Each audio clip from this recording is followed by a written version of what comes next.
sa inyo, meron tayong isang electric fan na ginawa. So anong nangyari ay totoo ba na yung ating electric fan ay pag nabagsak ay hindi nagagana.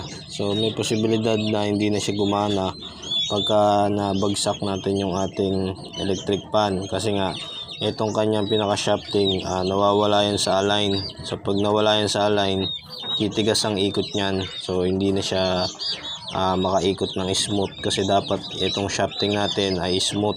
So pagka matigas yan, uugong na lang yung ating electric fan. Kaya iwasan natin na mabalibag o mabagsak yung electric fan, kasi meron niyang magiging problema dito sa shafting. Mawawala yan sa align at maaaring yun yung maging dahilan niya kung bakit masira yung kanyang motor.